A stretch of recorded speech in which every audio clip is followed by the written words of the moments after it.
Hi everyone, welcome back to my YouTube channel. Elleru ಹೇಗಿದ್ದೀರಾ? I hope everyone is doing great. ನನ್ನ channel ಗೆ ಯಾರು subscribe ಮಾಡ್ಕೊಂಡಿಲ್ಲ please subscribe ಮಾಡ್ಕೊಳ್ಳಿ. ಇವತ್ತಿನ ಟಾಪಿಕ್ ಬಂದು ನನ್ನ ಬಗ್ಗೆ ನಿಮಗೆ ತಿಳಿಸ್ಕೊಡ್ತಿದ್ದೀನಿ ಅಷ್ಟೇ. ನನ್ನ ಬಗ್ಗೆ ನಾನು ಏನಕ್ಕೆ ಇಷ್ಟು ಲೇಟ್ ಆಗಿ ತಿಳಿಸ್ಕೊಡ್ತಿದ್ದೀನಿ ಯೂಟ್ಯೂಬ್ ಚಾನೆಲ್ಗೆ ಅಂದ್ರೆ ನಾನು ಸ್ಟಾರ್ಟ್ ಮಾಡಿದಾಗಲೇ ನನಗೆ ಸಬ್ಸ್ಕ್ರೈಬರ್ ಏನೂ ಆಗಿರಲಿಲ್ಲ ಅಷ್ಟೊಂದು. ಇವಾಗ ಅಟ್ಲೀಸ್ಟ್ ಒಂದು 500 ಸಬ್ಸ್ಕ್ರೈಬರ್ ಆದರೂ ಆಗಿದ್ದಾರೆ. ಈ ಫ್ಯಾಮಿಲಿಗೆ ನನ್ನ ಬಗ್ಗೆ ಪರಿಚಯ ಮಾಡ್ಕೊಳ್ಳೋದ ಅಂತ ಈ ಬ್ಲಾಗ್ ಮಾಡ್ತಿದ್ದೀನಿ. ಆ್ಯಂಡ್ ಒಂದಷ್ಟು ಜನಕ್ಕೆ ನನ್ನ ಬಗ್ಗೆ ತಿಳ್ಕೊಳ್ಳೋಕ್ಕೆ ಸ್ವಲ್ಪ ಕುತೂಹಲ ಇದೆ ಅನ್ಕೊಳ್ತೀನಿ. ಎಕ್ಸಾಂಪಲ್, ಈ ಸ್ಕಿನ್ ಕೇರ್ ಚೂಸ್ ಮಾಡಿರೋದ್ರಿಂದ ಸೊ ನೀವು ಏನು ಕೆಲಸ ಮಾಡ್ತೀರಾ, ನೀವು ಡರ್ಮಟಾಲಜಿಸ್ಟಾ, ನೀವು ಡಾಕ್ಟ್ರಾ ಅಂತ ಹೇಳಿ ಒಂದಷ್ಟು ಕಮೆಂಟ್ಸ್ ಅಥವಾ ಇನ್ಸ್ಟಾಗ್ರಾಮ್ DM ಈ ಥರ ಬರುತ್ತಲ್ವಾ. ಸೊ ಅದೆಲ್ಲನೂ ನಾನು ಇವತ್ತು ಕ್ಲಾರಿಫಿಕೇಶನ್ ಕೊಡ್ತೀನಿ. ಇಲ್ಲೊಂದು ಒಬ್ರಿಗೂ ನನ್ನ ಬಗ್ಗೆ ತಿಳ್ಕೊಳ್ಳೋ ಅಷ್ಟು ಕುತೂಹಲ ಇದೆ ಅಲ್ಲ, ಸೊ ಅವರಿಗೋಸ್ಕರ ವಿಡಿಯೋ ಮಾಡ್ತಿದ್ದೀನಿ. ಇಫ್ ಯು ಆರ್ ಇಂಟ್ರೆಸ್ಟೆಡ್, ನಿಮ್ಗೇನಾದರೂ ಇಂಟ್ರೆಸ್ಟ್ ಇದೆ ಅಂದರೆ ಪ್ಲೀಸ್ ವಾಚ್ ದ ವಿಡಿಯೋ. ನಿಮ್ಗೇನಾದರೂ ನನ್ನ ಬಗ್ಗೆ ತಿಳ್ಕೊಳ್ಳೋಕೆ ಇಂಟ್ರೆಸ್ಟ್ ಇಲ್ಲ ಅಂದರೆ you can skip the video. Okay, so ಯಾಕಂದರೆ ನನ್ನ ಬಗ್ಗೆ ತಿಳ್ಕೊಳ್ಳಿ ಅಂತ ಯಾರಿಗೂ ಫೋರ್ಸ್ ಮಾಡೋಕ್ಕಾಗಲ್ಲ. ಸೊ ಒಂದಷ್ಟು ಜನ ಕೇಳಿದವರಿಗೆ ಇವತ್ತು ನಾನು ಈ ವಿಡಿಯೋ ಮೂಲಕ ತಿಳಿಸ್ತಿದ್ದೀನಿ ಅಷ್ಟೇ. ಫಸ್ಟ್ ಕ್ಲಿಯರ್ ಮಾಡ್ತೀನಿ, I am not dermatologist. Okay, so ಇದು ತುಂಬ ಇನ್ಸ್ಟಾಗ್ರಾಮ್ DMs ಬರ್ತಿರುತ್ತೆ. ಅದಕ್ಕೋಸ್ಕರ ಇನ್ಸ್ಟಾಗ್ರಾಮ್ DM ಏನಕ್ಕೆ ಬರುತ್ತೆ ಅಂದರೆ ಇಲ್ಲಿ ನೋಡಿ, ಇಲ್ಲಿಂದ ಥ್ರೂ ಲಿಂಕ್ ಇನ್ಸ್ಟಾಗ್ರಾಮ್ ಹೋಗ್ತಾರೆ, ಅಥವಾ ಇನ್ಸ್ಟಾಗ್ರಾಮಲ್ಲಿರೋ ಅವರು ಕೂಡ ಬಂದು ಯೂಟ್ಯೂಬ್ ಚಾನಲ್ ನೋಡ್ತಾರೆ. ಸೊ ಅದಕ್ಕೋಸ್ಕರ ಎಲ್ಲರಿಗೂ ಇಲ್ಲಿ ನಾನು ಕ್ಲಿಯರ್ ಮಾಡ್ತಿದ್ದೀನಿ. So I am not dermatologist, ನಾನು ಬಂದು ಆಪ್ಟೋಮೆಟ್ರಿಸ್ಟ್. ಆಪ್ಟೋಮೆಟ್ರಿಸ್ಟ್ ಅಂದರೆ ಏನು ಅಂತ ಹೇಳೋದಕ್ಕಿಂತ ಮುಂಚೆ ಇನ್ನೊಂದು ಕ್ಲಿಯರ್ ಮಾಡ್ತೀನಿ. ಸೊ ಆಪ್ಟೋಮೆಟ್ರಿಸ್ಟ್ ಬೇರೆ, ಆಪ್ಥಾಲ್ಮಾಲಜಿಸ್ಟ್ ಬೇರೆ. ಓಕೆನಾ? ಆಪ್ಟೋಮೆಟ್ರಿಸ್ಟ್ ಅಂದರೆ we are kind of technicians. ಇದನ್ನ ನಾವು ಕನ್ನಡದಲ್ಲಿ ನೇತ್ರ ಶಾಸ್ತ್ರಜ್ಞ ಅಂತ ಹೇಳ್ತೀವಿ. ಆಪ್ಥೋಮಾಲಜಿಸ್ಟ್ ಅಂದರೆ ನೇತ್ರ ತಜ್ಞ, ಅವರು ಡಾಕ್ಟರ್ಸ್. ಓಕೆನಾ? ಸೊ ನಾವು ಬಂದು ಟೆಕ್ನಿಷಿಯನ್, ಅವರು ಬಂದು ಡಾಕ್ಟರ್ಸು. ಸೊ ಇದೊಂದು ಡಿಫ್ರೆನ್ಸ್ ಇದೆ ಆಪ್ಟೋಮೆಟ್ರಿಸ್ಟ್ ಅಂಡ್ ಆಪ್ಥಾಲ್ಮಾಲಜಿಸ್ಟಿಗೆ. ಇದನ್ನ ಸಿಂಪಲ್ ಆಗಿ ಹೇಳ್ಬೇಕಂದ್ರೆ, ನಿಮ್ಗೆ ಏನಾದ್ರೂ ದೃಷ್ಟಿಯಲ್ಲಿ ಪ್ರಾಬ್ಲಮ್ ಇದ್ರೆ ದೂರ ನೋಡ ಮಂಜಾಗಿ ಕಾಣಿಸುತ್ತೆ, ಹತ್ರ ಓದಕ್ಕಾಗಲ್ಲ, ಸೊ ಈ ತರ ಎಲ್ಲ ಕಂಪ್ಲೇಂಟ್ಸ್ ಇರುತ್ತಲ್ವಾ. ಸೊ ನಿಮ್ಮ ದೃಷ್ಟಿ ದೋಷಗಳಿಗೆ ಕರೆಕ್ಷನ್ ಕೊಡ್ತೀವಿ ಬೇಸಿಕಲಿ ಟೆಕ್ನಿಷಿಯನ್ಸ್ ಬಂದು ಆಪ್ಟೋಮೆಟ್ರಿಸ್ಟ್. ನಾವು ಯೂಶಲಿ ಕನ್ನಡದಲ್ಲಿ ಯಾರಿಗೂ ನೇತ್ರ ಶಾಸ್ತ್ರಜ್ಞ ಅಂತ ಇಂಟ್ರೊಡ್ಯೂಸ್ ಮಾಡಲ್ಲ. ಎಲ್ರಿಗೂ ಆಪ್ಟೋಮೆಟ್ರಿಸ್ಟ್ ಅಥವಾ ಲೈಕ್ ಆಪ್ಥಾಲ್ಮಿಕ್ ಟೆಕ್ನಿಷಿಯನ್, ಸೊ ಈ ತರ ನಾವು ಇಂಟ್ರೊಡ್ಯೂಸ್ ಮಾಡೋದು. ಇದಿಷ್ಟು ನನ್ನ ಜಾಬ್ ಬಗ್ಗೆ ಆಯ್ತು. ನಾನು ಈ ಕೋರ್ಸ್ನ ಮಾಡಿದ್ದು ಮಂಡ್ಯದಲ್ಲಿ ಎಲ್ರಿಗೂ ಮಿಮ್ಸ್ ಕಾಲೇಜ್ ಅಂತ ಗೊತ್ತಿರುತ್ತೆ ಅನ್ಕೊಳ್ತೀನಿ. ಸೊ ನಮ್ದು ಲೈಕ್ 2013 ಬ್ಯಾಚ್ 2013 ಬ್ಯಾಚ್. ಸೊ 2016 ತನಕ ಇತ್ತು. ಇಷ್ಟು ಬಂದು ನನ್ನ ಜಾಬ್ ಕುರಿತಾಗಿ. ಇದು ಓದಿದ್ದು ಮಂಡ್ಯ ಮಿಮ್ಸ್ ಕಾಲೇಜಲ್ಲಿ. ಇದು ನಿಮಗೆ ಪ್ಯಾರಾಮೆಡಿಕಲ್ ಅಲ್ಲಿ ಸಿಗುತ್ತೆ. ಪ್ಯಾರಾಮೆಡಿಕಲ್ ಅಲ್ಲಿ ಕೂಡ ಡಿಫ್ರೆಂಟ್ ಕೋರ್ಸಸ್ ಸಿಗುತ್ತೆ. ಆಪ್ಟೋಮೆಟ್ರಿಸ್ಟ್ ಸಿಗುತ್ತೆ, ಆ್ಯಂಡ್ OT ಟೆಕ್ನಿಷಿಯನ್ ಸಿಗುತ್ತೆ, and records and x-ray and health inspector. So ಈ ಥರ ಕ್ಯಾಟಗರೀಸ್ ಇದೆ. ನಿಮ್ಗೆ ಯಾವ್ದು ಬೇಕು ಅದನ್ನು ಚೂಸ್ ಮಾಡಿ ನೀವು ಸ್ಟಡಿ ಮಾಡಬೇಕು 3 ಇಯರ್ಸು. ಅದ್ರ ಜೊತೆಗೆ ಇಂಟರ್ನ್ಶಿಪ್ ಕೂಡ ಇರುತ್ತೆ. ಆ್ಯಂಡ್ ನೆಕ್ಸ್ಟು ಸೊ ನೀವೇನಾದರೂ ಸೈನ್ಸ್ ಮುಗಿಸಿ ಸೈನ್ಸ್ ಪಾಸ್ ಔಟ್ ಆಗಿ ಡೈರೆಕ್ಟ್ ಹೋಗಿ ನೀವು ಇದಕ್ಕೆ ಜಾಯ್ನ್ ಆಗ್ತೀರಾ ಅಂತಂದರೆ 2 ಇಯರ್ಸ್ ಕೋರ್ಸ್ ಆಗುತ್ತೆ ವಿತ್ ಇಂಟರ್ನ್ಶಿಪ್. ಸೊ ಇದಿಷ್ಟು ನನ್ನ ಕೋರ್ಸ್ ಬಗ್ಗೆ ಆ್ಯಂಡ್ ನಾನು ಮಾಡ್ತಿರೋ ಜಾಬ್ ಬಗ್ಗೆ ಇನ್ಫಾರ್ಮೇಶನ್. ನಾನು ಕರೆಂಟ್ಲಿ ವರ್ಕ್ ಮಾಡೋದು ಬೆಂಗಳೂರಲ್ಲಿ. ಇದು ನನ್ನ ಪ್ರೊಫೆಷನಲ್ಗೆ ಸಂಬಂಧಪಟ್ಟಿದ್ದ ಇನ್ಫಾರ್ಮೇಶನ್ ಆಗಿತ್ತು. ನನ್ನ ಬಗ್ಗೆ ಯಾರ್ಯಾರಿಗೆ ತಿಳ್ಕೊಳ್ಳೋ ಕುತೂಹಲ ಇತ್ತು, ನೀವು ಡಾಕ್ಟ್ರಾ, ಏನು ಡರ್ಮಟಾಲಜಿಸ್ಟಾ, ಏನು ಕೆಲಸ ಮಾಡ್ತೀರಾ, ಸೊ ಈ ಥರ ಇದ್ದಿದ್ದ ಎಂಕ್ವೈರಿಗೆ ನಾನು ಇವತ್ತು ಆನ್ಸರ್ ಮಾಡಿದೆ ಅನ್ಕೊಳ್ತೀನಿ. ಸೊ ಇದಿಷ್ಟು ನನ್ನ ಪ್ರೊಫೆಷನಲ್ ಬಗ್ಗೆ. ಆದ್ರೆ ನಾನು ಬಂದು ಬೇಸಿಕಲಿ ಮಂಡ್ಯದಿಂದ ನಾನು ಕ್ಲಾರಿಫಿಕೇಶನ್ ಮಾಡಬೇಕಾಗಿರೋದು, ನಾನು ಯೂಟ್ಯೂಬ್ ಚಾನೆಲ್ಗೆ ಏನಕ್ಕೆ ನಾನು ಸ್ಕಿನ್ ಕೇರ್ ಚೂಸ್ ಮಾಡಿದೆ ಅಂತ ಅಷ್ಟೇ. ಓಕೆ, ನಾನು ಏನಕ್ಕೆ ಸ್ಕಿನ್ ಕೇರ್ ಚೂಸ್ ಮಾಡಿದೆ ಅಂದರೆ, may be I was in first year ಅಥವಾ 10th ಎಂಡಿಂಗ್ ಅಲ್ಲಿ ಅಥವಾ ಫಸ್ಟ್ ಇಯರ್, ಈ ಟೈಮಲ್ಲಿ ನನಗೆ ಪಿಂಪಲ್ಸ್ ಸ್ಟಾರ್ಟ್ ಆಯಿತು. ಓಕೆ, ಪಿಂಪಲ್ಸ್ ಸ್ಟಾರ್ಟ್ ಆಯ್ತಂದ್ರೆ ನನಗೆ ಸ್ಟಾರ್ಟಿಂಗ್ ಅಲ್ಲಿ ತುಂಬಾ ಪಿಂಪಲ್ಸ್ ಆಗ್ತಿತ್ತು, ಮೊಡವೆ ಆಗ್ತಿತ್ತು. ಆಕ್ಚುಲಿ ತುಂಬಾ ತಪ್ಪು ಮಾಡ್ತಿದ್ದೆ ಈ ಪಿಂಪಲ್ಸ್ ವಿಚಾರದಲ್ಲಿ. ಅಂದ್ರೆ ಎಲ್ಲಿ ಪಿಂಪಲ್ಸ್ ಬರುತ್ತೆ ಅದನ್ನ ಹೊಡೆಯೋದು, ಈ ತರ ಎಲ್ಲ ಮಾಡ್ತಿದ್ದೆ. ನಾನು ಕೂಡ ಮೇ ಬಿ ಒಬ್ಬೊಬ್ರು ಈಗಲೂ ಕೂಡ ಮಾಡ್ತಿರ್ತಾರೆ, ಅವ್ರ ತರನೇ ನಾನು ಮಿಸ್ಟೇಕ್ ಮಾಡ್ತಿದ್ದೆ. ಒಂದು ಮೆಡಿಕಲ್ಗೆ ಹೋಗ್ಬಿಟ್ಟು ನಾನೇ ಕೇಳೋದು, ಕ್ರೀಮ್ ಇಸ್ಕೊಳ್ಳೋದು, ಅಪ್ಲೈ ಮಾಡಿ ನೋಡೋದು ಹೋಗುತ್ತಾ ಏನು ಅಂತ, ಈ ತರ ಎಲ್ಲ ಟ್ರೈ ಮಾಡಿದೀನಿ. ಸೊ ಅದಂದ್ರೆ ಅದು ಟ್ರೈ ಮಾಡಿಸುತ್ತೆ ಆ ಟೈಮ್ಗೆ. ಈಗ ಒಂದು ಪಿಂಪಲ್ಸ್ ಇದೆ ಅಂತಂದ್ರೆ ನಿಮಗೆ ಅದ್ರ ಬಗ್ಗೆ ಇನ್ಸೆಕ್ಯೂರಿಟೀಸ್ ಫೀಲ್ ಸ್ಟಾರ್ಟಿಂಗ್ ಅಲ್ಲಿ ಇಲ್ಲ ಅಂತಂದ್ರು ನೀವೆಲ್ಲಾದ್ರೂ ಹೋದಾಗ ನಿಮ್ ಜೊತೆಲಿರೋ ಫ್ರೆಂಡ್ಸ್ ಅಥವಾ ಸರೌಂಡಿಂಗ್ ಪಿಂಪಲ್ಸ್ ಇದೆ ನೋಡು ಎಷ್ಟು ಹಾಳಾಗಿದೆ ಫೇಸು ಅದು ಇದು ಅಂತ ಹೇಳಿನೇನೆ ಅರ್ಧ ನಿಮ್ಮ ಮೇಲೆ ನಿಮ್ಗೇನೆ ಇನ್ಸೆಕ್ಯೂರಿಟೀಸ್ ಫೀಲಿಂಗ್ ನ ಬೆಳೆಸ್ಬಿಟ್ಟಿರ್ತಾರೆ ಜೊತೆಲಿರೋರು. ಸೊ ಅದೆಲ್ಲ ನಾನು ತುಂಬಾ ಅರ್ಥ ಮಾಡ್ಕೊಂಡಿದೀನಿ ಇವಾಗ. ಅದಕ್ಕೆಲ್ಲ ತಲೆ ಕೆಡ್ಸ್ಕೊಳ್ಬಾರ್ದು ಅಂತ. ಯಾರಾದ್ರೂ ನಿಮ್ ಬಗ್ಗೆ ಅದು ಕಡಿಮೆ ಇದು ಕಡಿಮೆ ಅಂತ ಹೇಳಿದಾಗ just ignore it and move on. So ಈ ಪಿಂಪಲ್ಸ್ ಜರ್ನಿ ನಾನು ಇಲ್ಲಿ ತನಕ ಬಂದು ಈ ಪಿಂಪಲ್ಸ್ ಎಲ್ಲ ಹೇಗೆ ಕ್ಲಿಯರ್ ಮಾಡ್ಕೊಂಡೆ ಅನ್ನೋ ಜರ್ನಿ ಇದೆಯಲ್ಲ, ನಾನು ಸ್ಟೆಪ್ ಬೈ ಸ್ಟೆಪ್ ಫಾಲೋ ಮಾಡಿದ್ದು ಅಂಡ್ ಏನ್ ಮಿಸ್ಟೇಕ್ ಮಾಡಬಾರ್ದು, ಏನ್ ಕರೆಕ್ಟ್ ಮಾಡ್ಕೋಬೇಕು ಅನ್ನೋದನ್ನ, ಸೊ ಆ ಜರ್ನಿನ ನಾ ಶೇರ್ ಮಾಡ್ಕೊಳ್ಳೋದಕ್ಕೋಸ್ಕರ ನಾನು ಈ ಸ್ಕಿನ್ ಕೇರ್ ಅನ್ನೋ ಟಾಪಿಕ್ ನ ಯೂಟ್ಯೂಬ್ಗೆ ಚೂಸ್ ಮಾಡಿದೆ. ಯೂಸರ್ಗಿಂತ ಈ ತರ ಎಣ್ಣೆ ಹಾಕೊಳ್ಳೋದು ಚೆನ್ನಾಗಿ ಕಾಣಿಸ್ತಿದೆ ಅಂತ, ಅದಕ್ಕೆ ಚೆನ್ನಾಗಿ ಕಾಣಿಸ್ತಿದೆ ಅಂತ ಅನ್ಕೊಂಡೆ. ಸೊ ಅದಕ್ಕೆ ಎಣ್ಕೊಂಡೆ.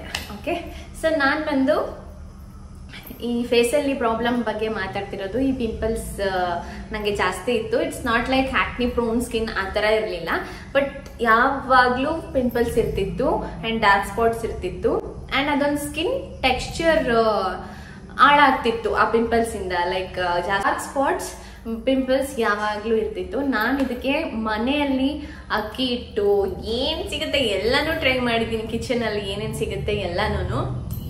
ಸೊ ಈ ಜರ್ನಿ ಇದೆಯಲ್ಲ, ಆ ಜರ್ನಿನ ನಾನೀಗ ಶೇರ್ ಮಾಡ್ತಿರೋದಷ್ಟೇ. ಎಲ್ಲಾನು ಟ್ರೈ ಮಾಡಿದ್ದೀನಿ. ಸೊ ಅಂಡ್ ಬೈಸ್ಕೊಂಡಿದ್ದೀನಿ ಕೂಡ, ಏನೇನು ಹಾಕ್ತೀಯಾ ಬಿಡು, ಹಾಕಿ ಏನೇನೋ ಹಾಕಿನೇ ಮುಖ ಎಲ್ಲ ಹಾಳು ಮಾಡ್ಕೊಳ್ತೀಯಾ, ಜಾಸ್ತಿ ಪಿಂಪಲ್ಸ್ ಬರುತ್ತೆ ಅದು ಇದು ಅಂತ. ಲೆಮನ್ ಎಲ್ಲ ಕೂಡ ಯೂಸ್ ಮಾಡಿದ್ದೀನಿ. ಸೊ ನಾನು ಇವಾಗ ಹೇಳ್ತೀನಿ ಏನೇನು ಮಿಸ್ಟೇಕ್ ಮಾಡಬಾರ್ದು ನಿಮ್ಮ ಸ್ಕಿನ್ ಕೇರ್ ಅಲ್ಲಿ ಅಂದ್ರೆ, ಈ ತರ ಹೊಡೆದು ಎಲ್ಲ ಮಾಡಬೇಡಿ. ಸೊ ಅದನ್ನ ಮಾಡಿದ್ರೆ ಇನ್ನ ಇನ್ಫೆಕ್ಷನ್ ಸ್ಪ್ರೆಡ್ ಆಗುತ್ತೆ. ಸೊ ಆಗಿನ್ನ ಜಾಸ್ತಿ ಪಿಂಪಲ್ಸ್ ಬರುತ್ತೆ. ಒಂದ್ ಮಿಸ್ಟೇಕ್. ಇನ್ನೊಂದು ಬಂದು ಲೆಮನ್ ಪೇಸ್ಟ್ ಮತ್ತೆ ಇನ್ನು ವಿಕ್ಸ್ ಈ ತರ ಏನೇನು ಸ್ವಲ್ಪ ಸಿಗುತ್ತೆ ಮನೆಯಲ್ಲಿ ಅದೆಲ್ಲ ಕೂಡ ಒಬ್ಬೊಬ್ರು ಹಚ್ತಾರೆ ಮುಖಕ್ಕೆ. ನಾನು ಲೆಮನ್ ಹಚ್ಚಿದೀನಿ ಅಷ್ಟೇ. ಸೊ ಇದೆಲ್ಲ ನಿಜವಾಗ್ಲೂ ಒಳ್ಳೇದಿಲ್ಲ ಪಿಂಪಲ್ಸ್ಗೆ, ಇನ್ನ ಇರಿಟೇಟ್ ಮಾಡುತ್ತೆ ಪಿಂಪಲ್ಸ್ ಇರಿಟೇಟ್ ಆದಾಗ ಇನ್ನ ಜಾಸ್ತಿ ಆಗುತ್ತೆ. ಸೊ ಇದೆಲ್ಲ ಮಿಸ್ಟೇಕ್ ಮಾಡ್ಕೊಳ್ಬಾರ್ದು. And next thing so face ವಾಶ್ಗಳು ಕ್ಲಿನ್ಸರ್ ಇದೆಲ್ಲ ಸ್ವಲ್ಪ ಚೆನ್ನಾಗಿರೋದನ್ನ ಚೂಸ್ ಮಾಡಬೇಕು. ನೀವಿನ್ನ ಚಿಕ್ಕವರಿದ್ದೀರಾ ಅಂದ್ರೆ ಒಂದ್ಸರಿ ಪೇರೆಂಟ್ಸ್ನ ಕರ್ಕೊಂಡು ಹೋಗಿ ಡರ್ಮಟಾಲಜಿಸ್ಟ್ನ ವಿಸಿಟ್ ಮಾಡಿ ನಿಮ್ಮ ಸ್ಕಿನ್ನಿಗೆ ಅವ್ರು ಸಜೆಸ್ಟ್ ಮಾಡ್ತಾರಲ್ಲ ಅದನ್ನ ಕಂಟಿನ್ಯೂ ಮಾಡಿ. ಓಕೆ, ಅಂಡ್ ಈ ಮಿಸ್ಟೇಕ್ಸ್ ನಾನು ಮಾಡಿದ ಮಿಸ್ಟೇಕ್ಸ್ಗಳನ್ನ ಮಾಡಬೇಡಿ. ಸೊ ನಾನು ಯಾವ ಥರ ಕರೆಕ್ಟ್ ಮಾಡ್ಕೊಂಡೆ ನನ್ನ ಸ್ಕಿನ್ನ ಅನ್ನೋದೆಲ್ಲ ಹೋಗ್ತಾ ಹೋಗ್ತಾ ನನ್ನ ಚಾನಲಲ್ಲಿ ವಿಡಿಯೋ ಬರುತ್ತೆ, ಇದರಲ್ಲೇ ಮುಗಿಸಲ್ಲ. ಆ್ಯಂಡ್ ನಾನು ಯಾವ ಥರ ಜಾಬ್ ಕೂಡ ಮಾಡಿಕೊಂಡು ಯೂಟ್ಯೂಬ್ ಚಾನಲ್ಗೆ ವಿಡಿಯೋ ಕೂಡ ಮಾಡ್ತೀನಿ ಅಂತಂದರೆ, ನನ್ನ ಜಾಬ್ ಇರೋದು like morning 10 to night 9 o'clock ತನಕ. ಓಕೆ, ಸೊ ಈ ಜಾಬ್, ಈ ಲಾಂಗ್ ಅವರ್ಸ್ ಜಾಬ್ನ ನಾನು ಅದನ್ನೇ ಆ ಕಡೆಗೆ ಫೋಕಸ್ ಇಟ್ಕೊಂಡು ಒಂದೇ ಜಾಬ್ ಕಡೆ ಫೋಕಸ್ ಮಾಡಿ ನನಗೆ ಲೈಕ್ ಇಕ್ಕಟ್ಟು ಅನ್ನಿಸ್ಬಿಡುತ್ತೆ ಒಂದೇ ಜಾಬಲ್ಲಿ ಅದರಲ್ಲೇ ಕುತ್ಕೊಳ್ಳೋದು. ಸೊ ಈ ಥರ ಇಕ್ಕಟ್ಟು ಅನ್ನಿಸ್ಬಿಡುತ್ತೆ. ಅದಕ್ಕೆ ನನ್ನ ಫ್ರೀ ಟೈಮಲ್ಲಿ ನಾನು ವಿಡಿಯೋಸ್ಗಳನ್ನ ಮಾಡೋದಂತ ಸ್ಟಾರ್ಟ್ ಮಾಡಿದೆ. ಓಕೆ, ಸೊ ನಮ್ಗೀಗ ಒಂದು 11 hours ಡ್ಯೂಟಿ ಅಂತಂದರೆ ಮಧ್ಯ ಅಟ್ಲೀಸ್ಟ್ ಒಂದು ಟೋಟಲ್ ಆಲ್ ಓವರ್ ಅವರ್ಸ್ನ ಕೌಂಟ್ ಮಾಡಿದ್ರು ನಿಮ್ಗೊಂದು 2 hours ಮಿನಿಮಮ್ ಟೈಮ್ ಸಿಗುತ್ತೆ ಜಾಬಲ್ಲಿ. ಓಕೆ, ಆ 2 hours ನೀವು ಅಂದರೆ ನಾನು ಈ ಥರ ವಿಡಿಯೋ ಮಾಡೋದಕ್ಕೆ ಏನಕ್ಕಾದ್ರೂ ಯುಟಿಲೈಸ್ ಮಾಡ್ಕೊಳ್ತೀನಿ ಅಷ್ಟೇ. ಸೊ ಯುಟಿಲೈಸ್ ಮಾಡಿಕೊಂಡು ಆ ಫ್ರೀ ಟೈಮ್ಗಳಲ್ಲೇ ವಿಡಿಯೋ ಎಡಿಟ್ ಮಾಡ್ಕೊಳ್ತೀನಿ ಆ್ಯಂಡ್ ಅಪ್ಲೋಡ್ ಮಾಡಬೇಕಾದ್ರೆ ಅಪ್ಲೋಡ್ ಮಾಡ್ತೀನಿ. ಸೊ ಈ ಥರ ನನ್ನ ಜಾಬ್ ಮಾಡಿಕೊಂಡು ಯೂಟ್ಯೂಬ್ ಚಾನಲ್ನ ಮೇಂಟೈನ್ ಮಾಡ್ತಿರೋದು. ಅದಕ್ಕೋಸ್ಕರ ನಾನು ಸಮ್ಟೈಮ್ಸ್ ಕಂಟಿನ್ಯೂಸ್ಲಿ ವಿಡಿಯೋ ಮಾಡೋಕ್ಕಾಗಲ್ಲ, ನನ್ನ ವರ್ಕ್ ಶೆಡ್ಯೂಲ್ ಮೇಲೆ ಇರುತ್ತೆ. ನನಗಲ್ಲಿ ಫ್ರೀ ಟೈಮ್ ಸಿಕ್ಕಿದ್ರೆ ವಿಡಿಯೋ ಕ್ಯಾಪ್ಚರ್ ಮಾಡಿರ್ತೀನಿ, ಇಲ್ಲ ಅಂದರೆ ಆಗಲ್ಲ. ಬಟ್ ನನ್ನ ಫ್ರೀ ಟೈಮ್ ಸಿಕ್ಕಿದಾಗ ನಾನು ಖಂಡಿತ ಇದು ಯಾವುದಕ್ಕಾದ್ರೂ ಯೂಸ್ ಮಾಡ್ಕೊಳ್ತಿರ್ತೀನಿ. ಆ್ಯಂಡ್ ಜೊತೆಗೆ ನಾನೊಂದಷ್ಟು ರೀಸೆಂಟಾಗಿ ಒಳ್ಳೆ ಹ್ಯಾಬಿಟ್ಸ್ಗಳು ಕೂಡ ಆ್ಯಡ್ ಮಾಡ್ಕೊಂಡಿದ್ದೀನಿ. ಅಂದರೆ ಮುಂಚೆನೂ ಒಳ್ಳೆ ಹ್ಯಾಬಿಟ್ಸ್ ಇಲ್ಲ ಅಂತಲ್ಲ, ಇತ್ತು. ಬಟ್ ಹೆಂಗಂದ್ರೆ ಈಗ ಹೆಂಗೆ ಹೇಳೋದು, ಡೈಲಿ ಬುಕ್ ಓದ್ತಿರ್ಲಿಲ್ಲ, ಯಾವಾಗಲೂ ಒಂದ್ಸರಿ ಕುತ್ಕೊಳ್ಳೋದು, ಏನೋ ಓದೋದು ಬಿಡೋದು ಅಷ್ಟೇ ಇರ್ತಿತ್ತು. ಬಟ್ ಇವಾಗ ಮಸ್ಟ್ ಡೈಲಿ ಬುಕ್ ಓದಬೇಕು. ಆ್ಯಂಡ್ ಡೈಲಿ ನೀವೊಂದು 30 minutes ಯೋಗ ಎಕ್ಸಸೈಸ್ ಏನಾದರೂ ಪ್ರಾಕ್ಟೀಸ್ ಮಾಡಬೇಕು. ಸೊ ಈ ಥರ ನನಗೆ ನಾನು ಟೈಮ್ ಕೊಟ್ಕೊಳ್ಳೋದು ಕೂಡ ಕೊಟ್ಕೊಳ್ತೀನಿ ಫ್ರೀ ಟೈಮ್ಗಳಲ್ಲಿ. ಆ್ಯಂಡ್ ಆ ಫ್ರೀ ಟೈಮ್ನ ವೇಸ್ಟ್ ಮಾಡಬಾರ್ದು ಅಂತ ಕಲ್ತ್ಕೊಂಡಿದ್ದೀನಿ ಜೀವನದಲ್ಲಿ. ಸೊ ಆ ಟೈಮ್ನ ವೇಸ್ಟ್ ಮಾಡಲ್ಲ, ಏನಕ್ಕಾದ್ರೂ ಯೂಸ್ ಮಾಡ್ಕೊಳ್ತಿರ್ತೀನಿ. ಸೊ ಒಂದು ಚಿಕ್ಕ ಇನ್ಫಾರ್ಮೇಶನ್ ಬಂದು ನಾನು ಜಾಬ್ ಮಾಡಿಕೊಂಡು ಯಾವ ಥರ ವಿಡಿಯೋಸ್ ಶೂಟ್ ಮಾಡ್ಕೊಳ್ತೀನಿ ಅದು ಇದು ಅಂತ ತಿಳಿಸ್ಕೊಡೋಕ್ಕೆ. ಆ್ಯಂಡ್ ನೆಕ್ಸ್ಟ್ ಬಂದು ನನಗೆ ಮನೆ. ಓಕೆ, ಈಗ ಮದುವೆ ಆಗಿದೆ ಅಲ್ಲ, ಮದುವೆ ಆಗಿದೆ ಅಂದರೆ ಮನೇಲೂ ಕೂಡ ಕೆಲಸಗಳಿರುತ್ತೆ, ಅದನ್ನು ಮೇಂಟೈನ್ ಮಾಡಬೇಕಲ್ಲ. ಅದ್ರ ಜೊತೆ 11 hours ಡ್ಯೂಟಿ, ಯೂಟ್ಯೂಬ್ ಪ್ಲಸ್ ಮನೆ. ಓಕೆ, ಮನೆಯಲ್ಲಿ ನನಗೆ ಜಾಸ್ತಿ ಬರ್ಡನ್ ಅನ್ಸಲ್ಲ, ಯಾಕೆಂದರೆ ನಮ್ಮ ಅತ್ತೆ ಇದ್ದಾರೆ. ಸೊ ಅತ್ತೆ ಕೂಡ ಮನೆ ಕೆಲಸದಲ್ಲಿ ತುಂಬ ಹೆಲ್ಪ್ ಮಾಡ್ತಾರೆ. ಆ್ಯಂಡ್ ನನ್ನ ಹಸ್ಬೆಂಡ್ ಕೂಡ ತುಂಬ ಹೆಲ್ಪ್ ಮಾಡ್ತಾರೆ ಕುಕಿಂಗ್ ವಿಷಯದಲ್ಲಿ ಎಲ್ಲನೂ. ಲೈಕ್ ಎಲ್ಲನೂ ನನಗೆ ತಲೆ ಮೇಲೆ ಬರ್ಡನ್ ಅಂತ ಅನ್ಸಲ್ಲ. ಓಕೆ, ಸೊ ಎಲ್ಲರೂ ಕೂಡಿ ಕೆಲಸಗಳು ಮಾಡ್ಕೊಳ್ಳೋದ್ರಿಂದ ಮನೆಯಲ್ಲಿ ನಿಜವಾಗ್ಲೂ ನನಗೇನು ಕಷ್ಟ ಅನ್ಸಲ್ಲ. ಹೋಗಿ ಎಲ್ಲರೂ ಒಂದೊಂದು ಕೆಲಸ ಅಂತ ಡಿವೈಡ್ ಮಾಡಿಕೊಂಡು ಮಾಡಿಬಿಟ್ರೆ ನಿಜವಾಗ್ಲೂ ಕಷ್ಟ ಆಗಲ್ಲ ನನಗೆ. ಸೊ ಈ ಥರ ನನ್ನ YouTube channel and work and ಮನೆಯಲ್ಲಿರೋ ಕೆಲಸ ಈ ಥರ ಮ್ಯಾನೇಜ್ ಆಗುತ್ತೆ. ನಾನು ಏನಕ್ಕೆ ಇಷ್ಟು ಕ್ಲಾರಿಫಿಕೇಶನ್ ಮಾಡಿದೆ ಅಂದರೆ, ನಾನು ಎಕ್ಸಾಂಪಲ್ ನನ್ನ ಫ್ಯಾಮಿಲಿಯಲ್ಲಿ ಕೂಡ ನನ್ನ ಫ್ರೆಂಡ್ಸ್ಗಳು ಕೂಡ ಒಬ್ಬೊಬ್ರು ಕೇಳಿರೋದಿದೆ, ಹಿಂಗೆ ಮಾಡ್ತೀಯಾ, ಹಿಂಗೆ ಇದೆಲ್ಲ ಹಿಂಗೆ ಮ್ಯಾನೇಜ್ ಮಾಡ್ತೀಯಾ ಅಂತ. ಆ್ಯಂಡ್ ಇನ್ಸ್ಟಾಗ್ರಾಮಲ್ಲಿ DMs ಬಂದಿದೆ, ಹಿಂಗೆ ಜಾಬ್ ಮಾಡಿಕೊಂಡು ಹಿಂಗೆ ಮೇಂಟೈನ್ ಮಾಡ್ತೀರಾ, ಇದೆಲ್ಲ ಯೂಟ್ಯೂಬ್ ವಿಡಿಯೋಸು ಅದು ಇದು ಅಂತ. ಎಷ್ಟೊಂದು ಜನ ಹುಡುಗಿರಿದ್ದಾರೆ, ನಾನು ಒಬ್ಬಳೇ ಅಲ್ಲ, ನಾನು ಎಷ್ಟೊಂದು ಜನದ ವ್ಲಾಗ್ಸ್ಗಳು ನೋಡ್ತಿರ್ತೀನಿ. ನಿಮ್ಗೇನಾದರೂ ಫ್ರೀ ಟೈಮ್ ಇದೆ ಅಂದರೆ ಇನ್ವೆಸ್ಟ್ ಟೈಮ್. ಅಟ್ಲೀಸ್ಟ್ ನಮ್ಮ ಕೈಯಲ್ಲಿ ದುಡ್ಡು ಇನ್ವೆಸ್ಟ್ ಮಾಡಿ ಏನೂ ಬಿಸ್ನೆಸ್ ಮಾಡೋಕ್ಕಾಗಲ್ಲ ಅಂದರೆ ಟೈಮ್ ಇನ್ವೆಸ್ಟ್ ಮಾಡಿ ಆ ಟೈಮಲ್ಲಿ ನೀವೇನು ಕ್ರಿಯೇಟಿವ್ ಆಗಿ ಏನು ಮಾಡ್ಬೋದು ಅಥವಾ ಏನು ನಿಮ್ಮಿಂದ ಮಾಡೋಕ್ಕಾಗುತ್ತೆ ಅದನ್ನೆಲ್ಲ ನೀವು ಮಾಡ್ಬೋದು. ಚಿಕ್ಕ ಸ್ಟೋರಿ ನನ್ನ ಬಗ್ಗೆ, ಮೇ ಬಿ ನಾನು ಚಿಕ್ಕದಾಗಿ ಮುಗಿಸ್ದೆ, ಬಟ್ ಸ್ಟೋರಿ ಜಾಸ್ತಿನೇ ಇರುತ್ತಲ್ವಾ. ಸೊ ಒಂದು ಜರ್ನಿ ಅಂತಂದರೆ ಸೊ ಒಂದು ಚಿಕ್ಕದಾಗೆ ಮುಗಿಸಿದ್ದೀನಿ. ಇವಾಗ ನಾನು ಶೇರ್ ಮಾಡ್ಕೊಂಡಿದ್ದು ನನ್ನ ವರ್ಕ್, ಪ್ರೊಫೆಷ್ನಲ್ ಲೈಫ್ ಬಗ್ಗೆ, ಆ್ಯಂಡ್ ಆಲ್ಸೋ ನಾನು ಸ್ಕಿನ್ ಕೇರ್ ಏನಕ್ಕೆ ಚೂಸ್ ಮಾಡಿದೆ ಅಂತ, ಆ್ಯಂಡ್ ಆಲ್ಸೋ ನಾನು ಯಾವ ಥರ ಇದೆಲ್ಲ ಮ್ಯಾನೇಜ್ ಮಾಡ್ಕೊಳ್ತೀನಿ ಅಂತನೂ ಶೇರ್ ಮಾಡಿದ್ದೀನಿ. ಆ್ಯಂಡ್ ಅದೇ ಟೈಮ್ ಸಿಕ್ಕಿಲ್ಲ ಅಂತಂದರೆ ನಾನು ವೀಡಿಯೋಸ್ ಅಪ್ಲೋಡ್ ಮಾಡೋಕ್ಕಾಗಲ್ಲ ಅಷ್ಟೇ. ಬಟ್ ಕಂಟಿನ್ಯೂಸ್ಲಿ ವೀಡಿಯೋಸ್ ಅಪ್ಲೋಡ್ ಮಾಡೋಕ್ಕೆ ಟ್ರೈ ಮಾಡ್ತೀನಿ. ಇವಾಗ ನಾನು ಸ್ಟಾರ್ಟ್ ಮಾಡಿದ್ದು ನವೆಂಬರಲ್ಲೇನೋ ಯೂಟ್ಯೂಬ್ ಚಾನಲ್, ಬಟ್ ನಾನು ಕಾನ್ಸ್ಟೆಂಟಾಗಿ ವೀಡಿಯೋಸ್ ಮಾಡ್ತಿರ್ಲಿಲ್ಲ. ಬಟ್ ಇನ್ಮೇಲೆ ಮಾಡಬೇಕಂತ ಅಂದ್ಕೊಂಡಿದ್ದೀನಿ. ಆ್ಯಂಡ್ ನಿಮ್ಮ ಸಪೋರ್ಟ್ ಹೀಗೆ ಇರಲಿ. ತುಂಬ ಖುಷಿ ಆಗ್ತಿದೆ. ಇನ್ನು ಒಂದು ಮೇನ್ ಟಾಪಿಕ್ ಬಿಟ್ಟಿದ್ದೀನಿ. I am very very very sorry ನಾನು ಲಾಸ್ಟಲ್ಲಿ ಹೇಳ್ತಿರೋದಕ್ಕೆ. ನನ್ನ ಚಾನಲ್ಗೆ 500 ಸಬ್ಸ್ಕ್ರೈಬರ್ ಕಂಪ್ಲೀಟ್ ಆಗಿದ್ದಾರೆ. ಇದೊಂದು ಚಿಕ್ಕ step.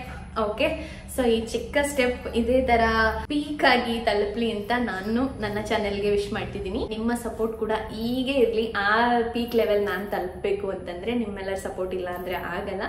So keep supporting. So ಈ ವಿಡಿಯೋ ಇಲ್ಲಿಗೆ ಮುಗಿಸ್ತಿದ್ದೀನಿ. ಸೊ ಸ್ಕಿನ್ ಕೇರ್ ಬಗ್ಗೆ ನಿಮ್ಗೆ ಏನಾದರೂ ಡೌಟ್ಸ್ ಏನಾದರೂ ಇದ್ರೆ ಪ್ಲೀಸ್ ಕಮೆಂಟ್. ನನಗೆ ಗೊತ್ತಿರೋ ಅಷ್ಟು ನಾನು ಪಕ್ಕ ನಿಮ್ಗೆಲ್ಲ ಕೊಡ್ತೀನಿ. ಆಕ್ಚುಲಿ ತುಂಬಾ ಜನ ಕಮೆಂಟ್ ಮಾಡ್ತಿದ್ದೀರಾ ಕಾಂಬಿನೇಷನ್ ಸ್ಕಿನ್ನಿಗೆ ತಿಳಿಸ್ಕೊಡಿ ಪ್ರಾಡಕ್ಟ್ಸು ಪ್ಲಸ್ ಟ್ರೆಟಿನಾಯಿನ್ ವಿಡಿಯೋ ಮಾಡಿದ್ದೆ ರೀಸೆಂಟಾಗಿ. ಸೊ ಅದು ಚೆನ್ನಾಗಿ ಓಡ್ತಿದ್ದೆ ಚಾನಲಲ್ಲಿ, ಅದರಲ್ಲೂ ತುಂಬ ಎಂಕ್ವೈರಿ ಬರ್ತಿದ್ದೆ. ಸೊ ಅದ್ರ ಬಗ್ಗೆ ನಾನು ಬ್ರೀಫಾಗಿ ಇನ್ನೊಂದು ವಿಡಿಯೋ ಮಾಡಿ ಹಾಕ್ತೀನಿ. ತುಂಬ ಎಂಕ್ವೈರೀಸ್ ಬರ್ತಿದೆ. ಸೊ ಒಂದೊಂದೇ ಟಾಪಿಕ್ ಚೂಸ್ ಮಾಡಿ ನಾನು ವಿಡಿಯೋ ಮಾಡ್ತೀನಿ. ಸೊ ಎಲ್ಲರೂ ಕೇಳ್ತೀರಾ, ಆದಷ್ಟು ಕಮೆಂಟಲ್ಲಿ ಕೂಡ ನಾನು ರಿಪ್ಲೈ ಮಾಡ್ತಿದ್ದೀನಿ. ಸೊ ಆದಷ್ಟು ನಾನು ಆ ಟಾಪಿಕ್ ಮೇಲೆ ವಿಡಿಯೋ ಕೂಡ ಮಾಡ್ತೀನಿ, ಬಟ್ ಸ್ವಲ್ಪ ಟೈಮ್ ಹಿಡಿಯುತ್ತೆ ಅಷ್ಟೇ. Thank you everyone for watching this video. ಎಲ್ಲರೂ ನಗ್ನಗ್ತಾ ಇರಿ ಆ್ಯಂಡ್ ಖುಷಿಯಾಗಿರಿ. ನಿಮ್ಗೇನಾದರೂ ಈ ವಿಡಿಯೋ ಇಷ್ಟ ಆಗಿದ್ರೆ ಪ್ಲೀಸ್ ಲೈಕ್ ಮಾಡಿ ಆ್ಯಂಡ್ ಶೇರ್ ಮಾಡಿ ಆ್ಯಂಡ್ ಕಮೆಂಟ್ ಮಾಡಿ. ಸೊ ಮತ್ತೆ ನೆಕ್ಸ್ಟ್ ವಿಡಿಯೋದಲ್ಲಿ ಸಿಗ್ತೀನಿ. ಅಲ್ಲಿ ತನಕ ಎಲ್ರಿಗೂ ಬಾಯ್ ಬಾಯ್.